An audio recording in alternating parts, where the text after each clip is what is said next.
Dear listeners, before we start today's show, a quick announcement. We would like to inform you that a new episode of our podcast, Express Conversations, will be released today at 2 p.m. In this episode, spiritual leader Sadhguru will be talking about climate activism, ecological preservation, and rural education. He will be in conversation with Anand Goenka, the executive director of the Indian Express Group. Don't forget to listen to this episode and our other shows on Spotify. The link to the podcast can be found in today's show notes. Hi, I'm Shashank Bhargava, and you're listening to Three Things, the Indian Express news show. In this episode, we talk about why the newly elected president of Argentina wants to disband the local currency and adopt the US dollar. We also give you a quick update about the Gurpatwant Singh Pannun case. But first, we talk about a historic decision involving the Government of Manipur, the Union Government, and the United National Liberation Front, or UNLF, the oldest insurgent group in Manipur. The three entities have collectively signed a peace pact, marking a significant milestone as the first agreement of its kind for any valley-based insurgent group in the state. In this segment, we speak to Indian Express's Sukrita Barauh about this development. Sukrita, begin by talking about the prevalence of insurgency in Manipur. Talk about how long it has been going on for.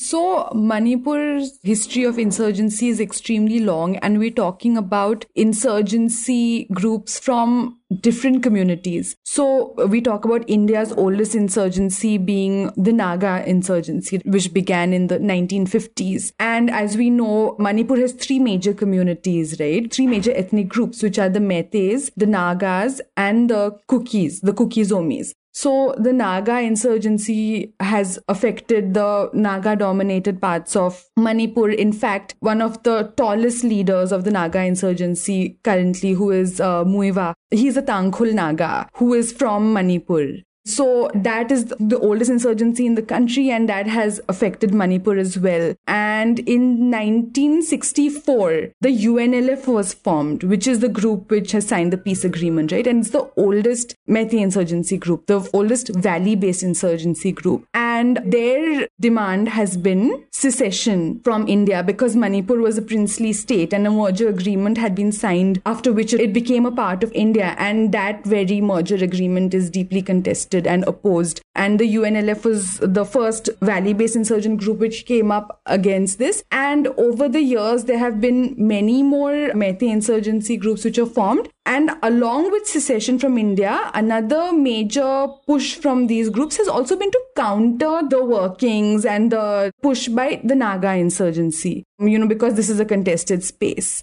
Right, and besides the Meiteis and the Nagas, there have also been Kuki insurgent groups.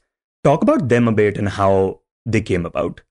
So the other major ethnic group, which are the Kukis, by and large, they started mobilizing and forming insurgency groups as a result of ethnic clashes between the Nagas and the Kukis. So there was a huge Naga-Kuki ethnic clash in the 1990s. And the Kuki groups kind of started mobilizing after that. So we have three major ethnic groups, all of which have their own insurgency group with different sets of demands. And there's such a long history. And as you know, until very recently, all of Manipur was a disturbed area under the Armed Forces Special Powers Act. So the counter-insurgency operation and the kind of odds that there has been between security forces, civilians, and the insurgency groups is something that has been just such a prevalent part of life in Manipur. Right, and insurgency in the area has been a huge challenge. Talk a bit about how it has affected the daily lives of the people there. So in places where insurgency groups hold a lot of sway, of course, there is civilians are affected in various ways. One is, of course, through extortion for fundraising for organizations. There is a levying of taxes by groups. Of course, because of the kind of conflict between security forces and insurgency groups, civilians are always caught in the middle of such kinds of things. Yeah, so there has been a long and troubled history of insurgency, counter-insurgency operations, and also how of civilians who are affected parties by this. And Sukrita, the attempts to sign peace agreements between insurgent groups and the government of India have been going on for a while now. Talk a bit about how such attempts have fared in the past, specifically when it comes to the UNLF. So the reason why this peace agreement, which has been signed between the UNLF and the Union government and the Government of Manipur, it's a tripartite agreement. And the reason why it is being hailed so much is because it's the first valley-based insurgent group which has formally come to the table for talks with the government. Other insurgent groups from the other communities have been in talks with the government. So as we know, there's been a long stalemate between the Naga groups and the center, right? And one of the key point of stalemate is over the question of a separate Naga flag and constitution. The Kuki groups are under suspension of operation arrangements with the Union government and the Manipur government, which is of something that we've talked about so much during the course of the ongoing conflict, and that came into being in 2008. Interestingly, earlier this year, the Manipur government had pulled out of the SU agreement with two Kuki organizations. But the Meitei Valley-based insurgent groups, they hadn't come to the table yet. In any scenario, governments have not been willing to negotiate on the question of sovereignty, right? And that we see in Assam also, like one of the main, it has come to agreements with almost all insurgent groups across communities, but Alpha Independent, which has been adamant on the demand for sovereignty, there hasn't been any kind of meeting ground to begin talks with the Alpha I because of that. So with the Meitei groups as well, given that sovereignty is not something that the government of India is willing to negotiate on, that could be one of the key reasons why talks haven't taken off yet. And what do we assess is the reason why this peace deal has happened between the UNLF and the government? What exactly has made it possible now?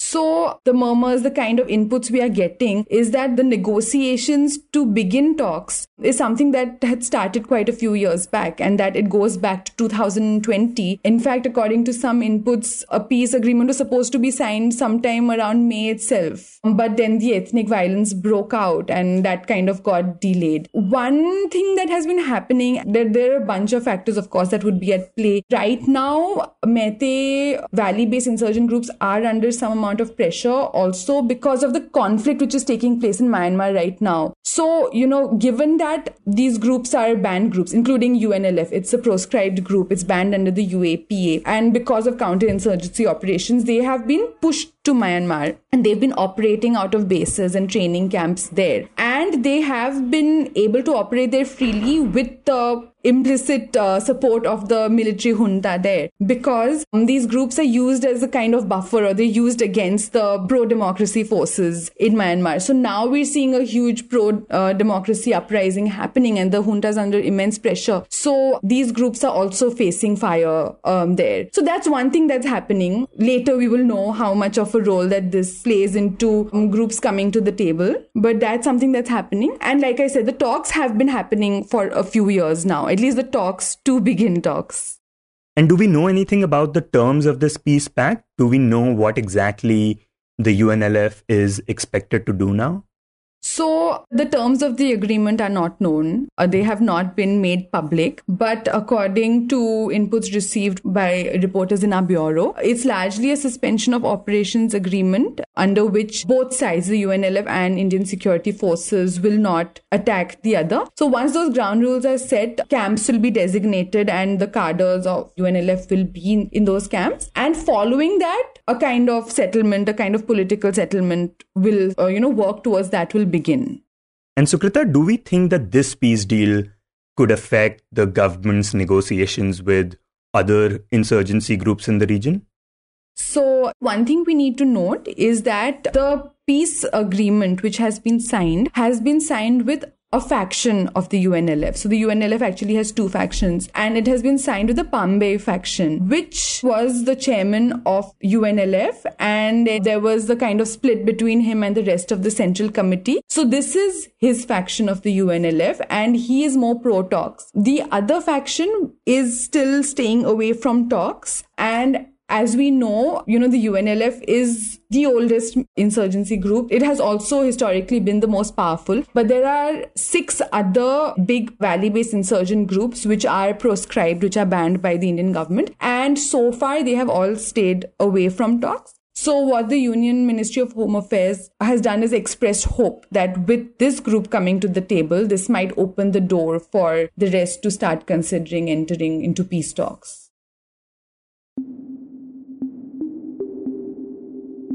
And next we talk about a story unfolding thousands of miles away from India, specifically in the second largest South American nation, Argentina.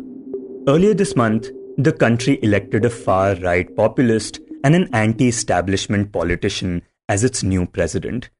The person in question is the 53-year-old Javier Milei, who has pledged to overhaul the current way of functioning of one of the world's largest economies. Shortly after being elected, Milei said that Argentina's situation is critical. The changes the country needs are radical, there is no room for gradualism, and there is no room for half measures. La situación de Argentina es crítica. Los cambios que nuestro país necesita son drásticos. No hay lugar para gradualismo. No hay lugar para la tibieza. Now, as part of his campaign, among other things, Milei had dressed up as a superhero and sung songs criticizing the country's economic policies.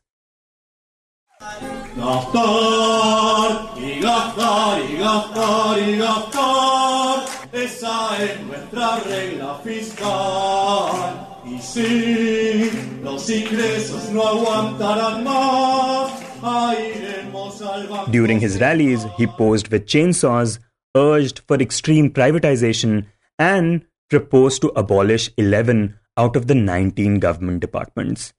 But besides this, and more importantly, Milei wants to disband Argentina's currency and central bank and adopt the US dollar as its currency, a move that could have huge ramifications for Argentina's economy. To talk about this proposal, we are now joined by Indian Express's Udit Misra, who writes on the economy for the paper. Udit, tell us, what is the reason he's planning to do this? Because the answer to this question also answers the reason why we have seen his rise in Argentina. So if you look at Argentina's recent record, it shows a very poor picture. Argentina right now has anywhere between 110 to 150% inflation. And that's, if you were to see it in Indian context, we have around 5% inflation. When it goes beyond 6%, it creates a bit of a discomfort for the government. So imagine a country which is suffering with triple-digit inflation and year after year. So this is not happening just for a short period of time. Over the last decade in particular, the GDP has stagnated, per capita incomes have fallen. Most estimates suggest that this has had a bad effect on poverty, employment, incomes, everything. So even the government's own, which is a central part of the problem, government's own finances have been in terrible mess. The fiscal deficit has been very high. So government is basically borrowing a lot of money to spend it because the income through regular economic means is not happening. And while the last decade is a particularly bad example of this, one can sort of go back several decades in Argentina's recent history to find the same thing happening over and over again. And repeated governments have promised improvement, tried to bail themselves out by populist means, and that hasn't really worked. So the left of center economics, as it were, where the government sort of takes charge and tries to remedy everything, has decidedly failed. And to the extent that the voters have become massively disillusioned. So Javier Milei's rise should be seen in that context. On the face of it, there is no reason why one would expect him to sort of win a presidential election. A person who believes that there should be no government or no state. Winning the state, and Argentina, all said and done, is one of the top 25 economies by size, even now. So for him to win it, it shows deep disillusionment amongst the population, amongst the voters. Okay, so you mentioned that the government's revenue has been down, inflation has been high, and the fact that it has been borrowing a lot of money. Talk about why Javier Milei thinks that disbanding the currency altogether and introducing the US dollar will solve this problem. So one central thing in understanding why inflation is happening is that governments tend to print a lot of money. And they ask the central bank to print a lot of money, then they spend that. And because productivity or production levels haven't gone up, this leads to inflation. This is basically more and more money just chasing the same amount of goods and sort of the debasement of the currency. Now, Milei's understanding is twofold. Is that A, government should not spend as much. So for which he has to make drastic changes in the size of the government, in the amount of total expenditure it has. And he also wants to take away the right or the ability of the monetary policymakers, the central bank, to actually just print money at a drop of a hat, So the shift to dollar just takes away monetary sovereignty. So at one level, it seems like the country is just going to lop off its own rights in terms of their own policymakers. So the policymakers will not be able to decide whether the interest rate is higher or lower. But it makes sense because that is Milei's diagnosis, that it is because you do not know how to govern yourself that you have been printing excess money. So let me just move to a new currency, which is the US dollar in this case, and take away from you the ability to make any such changes. The shift to US dollar will, on the face of it, provide some kind of a improvement, because at present the inflation rate is around 130-140%, which means prices are changing almost at a weekly basis. So Argentinians do not know whether the money that they earn is enough to sort of tide over for the whole month or not. The producer doesn't know whether he's producing at the right level or pricing his goods at the right level. So once you shift to a dollar, everything gets stabilized. The prices do not go up and down. The economy figures out the right way to function. Production and consumption stabilizes. And then over time, one can imagine that once this is stabilized and the production and productivity has resumed, that you get back to your own currency. And is this plan expected to work? Because sure, by doing this, you take the power away from the policymakers and the central bank, but you still have to ensure that there is sufficient revenue generation, right? Yes. So the main problem with any such shift to a different currency is for the government to have that currency in the required amount. The banking system, everybody must have those dollars. So typically one would say that shift to a dollar will only work for a country which has enough dollars, and you have dollars only by trading with US or trading with countries which will pay you in dollars. So your trade also must reflect that. Now, there are differing ways to look at this. One argument is that the Argentine government doesn't have enough dollars. It is right now in a position where it's struggling to pay the 44 billion loan to IMF. And it needs another 40 billion to, in some way come to a dollar economy, to become an economy run on dollars. The counter argument to that is that a lot of people say that Argentinians actually keep a lot of dollars with themselves. So the second view is that if the government was to recognize formally that we are shifting to dollars, all these people will take the dollars out from under the carpet and go to the bank and put all the dollars in the bank.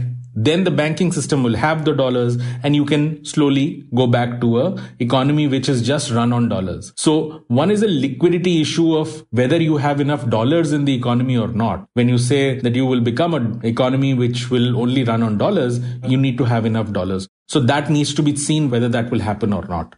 And you mentioned in your piece that one argument in the favor of this is that a number of Latin American countries, Panama, Ecuador, El Salvador, they all are fully dollarized, and they've had the region's lowest inflation levels during the past 20 years. Yes. So the argument there again is that with some such countries, inflation has been low because dollar's value doesn't shift too much. And because, dollar is effectively like the reserve currency for the whole world. If it's a currency that anybody trades in. And so its value, if a country joins that club of people using the dollar or a country moves out, it does not switch too much, especially if it's a smaller country. The only difference is that Argentina is not as small a country as some of the other examples. So both in terms of value and in terms of the population involved, we do not know for sure how it will sort of pan out. A particular problem here is that when economies go through a tough phase, if the economy is functioning in its own currency, like India functions in rupee, the monetary policy makers, the government, they can say, let's print more money, or, take money from one section of the economy which is doing well and give it to another. Suppose banks are struggling with NPAs, money can be given, and you can make a plan that in 10 years time those banks can repay. But when you're working on a dollar system, then the US Federal Reserve, which is their central bank, will not care for your problems. So it is also possible that your vulnerability as an economy goes up. If you are working on dollars when you yourself do not print dollars, there is a chance that if there was a slight hiccup, it could sort of snowball into a major crisis. A lot of businesses or sectors could be affected, people losing jobs, and so the public opinion can also turn quite dramatically on this depending on how the economy is managed or how lucky they are in this journey. And in that sense, would you say this is a pretty big gamble for an economy as big as Argentina? Yes, by all accounts, this is a very big gamble. By the very fact that libertarian is heading the government, who does not actually genuinely believe that there should be a government. And in his case, he's a anarcho-capitalist who actually believes that, the state should not be, or the government should not even be there in law and order or justice delivery. Everything should be privatized. Considering that he's heading the government, there can be many more perhaps even nasty surprises, policy surprises along the way. And I'm not terribly sure if all the people who have voted for him are necessarily totally clear that they're ready for those kind of surprises. And in the end, we give you an update on the Gurpatwant Singh Pannun case. Last week, the UK daily Financial Times reported that US authorities thwarted a plan to assassinate Gurpatwant Singh Pannun, a Khalistan separatist and US citizen in New York. According to the report, the US also issued a warning to the Indian government, expressing concerns about its alleged involvement in the plot. Now, after that, on Wednesday, the United Nations Department of Justice charged an Indian national for his participation in this alleged assassination plot. Following the accusations by US federal prosecutors, India stated yesterday that this was a matter of concern. While addressing the development, Arindam Bagchi, the official spokesperson of the Ministry of External Affairs, mentioned that it is contrary to the Indian government's policy. As regards the case against an individual that has been filed in a US court, allegedly linking him to an Indian official, this is a matter of concern. We have said, and let me reiterate, that this is also contrary to government policy. The nexus between organized crime, trafficking, gun running, and extremists at an international level is a serious issue for law enforcement agencies and organizations to consider. And it is precisely for that reason that a high-level inquiry committee has been constituted, and we will obviously be guided by its results.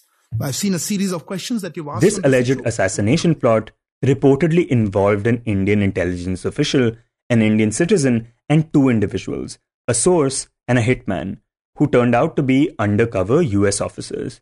Meanwhile, Canadian Prime Minister Justin Trudeau commented on the matter, stating that the prosecution of the Indian national underscores Canada's allegations in the case of pro-Khalistan leader and Canadian citizen Hardeep Singh Nijjar. As many of you might recall, back in September, Canada claimed a potential link between the Indian government and Nijjar's killing in Canada. However, India's response to the US inputs differs significantly from its reaction to the Canadian allegations, which it had dismissed as absurd and motivated. Since then, the relationship between India and Canada has nosedived, leading to the expulsion of diplomats and restrictions on visa services in both countries. Regarding Canada's allegations, Bagchi emphasized yesterday that the primary concern with Ottawa is the space anti-Indian extremists have in the country. Insofar as Canada is concerned, we have said that they have consistently given space to anti-India extremists and violence, and that is actually the heart of the issue. Our diplomatic representatives in Canada have borne the brunt of this. So we expect the Government of Canada to live up to its obligations under the Vienna Convention. You were listening to Three Things by the Indian Express, Today's show was written and produced by me, Shashank Bhargava, and was edited and mixed by Suresh Pawar. If you like the show, then do subscribe to us wherever you get your podcasts. You can also recommend the show to someone you think will like it, share it with a friend or someone in your family. It's the best way for people to get to know about us. You can tweet us at Express Podcasts and write to us at podcasts@indianexpress.com.